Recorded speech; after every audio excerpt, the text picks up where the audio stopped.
पुणे के कोरेगांव पार्क में ओशो का आश्रम एक विश्व स्तरीय ध्यान केंद्र है। हमेशा श्री रजनीश आश्रम के नाम से प्रसिद्ध रहा ये आश्रम गत 20 वर्षों से ओशो इंटरनेशनल मेडिटेशन रिजॉर्ट के नाम से जाना जाता है, जहां लगभग 100 देशों के लोग हजारों की संख्या में आते रहे हैं।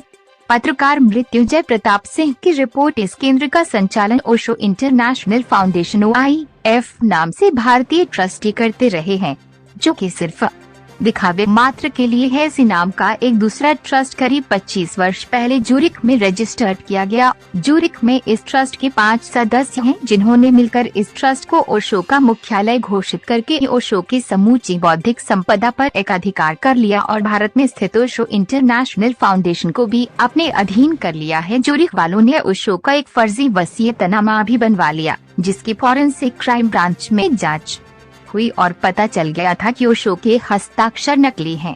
गत 25 वर्षों से ओशो की 650 पुस्तकों की 60-70 भाषाओं में अनुवादित पुस्तकों की बिक्री का धन विदेश में इन ट्रस्टियों की निजी कंपनियों में रख लिया जाता है और भारत में ओशो का आश्रम इससे वंचित रह जाता है। इसलिए प्रचारित किया गया कि चूँकि अब बहुत लोग आश्रम नहीं आते, आश्रम घाटे में चल पा रहा है, अतः इसके एक हिस्से को बेचना जरूरी हो गया है। बजाज ग्रुप के मालिक श्री राजीव नयन बजाज से सौदा कर दिया गया 107 करोड़ रुपए का, जिसमें से 50 करोड़ रुपए की अग्रिम राशि भी ले ली गई। भारत में रहने वाले ओशो शिष्यों को इस बात से बहुत चोट लगी है कि उनके गुरुवार के आश्रम के एक हिस्से को बेचा जा रहा है।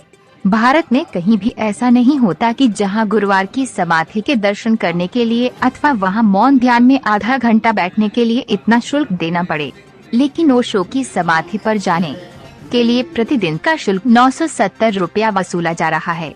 हम जनवरी साधारण और मीडिया से निवेदन करते हैं कि वे भारत सरकार को इस पर ध्यान देने के लिए हमारा सहयोग करें, ओशो के आश्रम को राष्ट्रीय धरोहर बनाएं, उसका संरक्षण करें और ओशो की समूची बौद्धिक संपदा को भारत में लाएं। पहले की भांति विश्व भर से ध्यानी पर्यटक पुणे में आए और ओशो के आश्रम में जीवंत लौटे। आज के तनावग्रस्त विश्व में शांति और ध्यान बढ़ाने में भारत की भूमिका बहुत सकारात्मक हो सकती है, यही ओशो का स्वप्न था। इसी संदर्भ में शुक्रवार 24 फरवरी को लखनऊ में एक प्रेस वार्ता का आयोजन किया गया, जिसमें ओशो प्रेमी संलग्न हुए। ध्यान और उत्सव के द्वारा ओशो की देशना को आत्मसात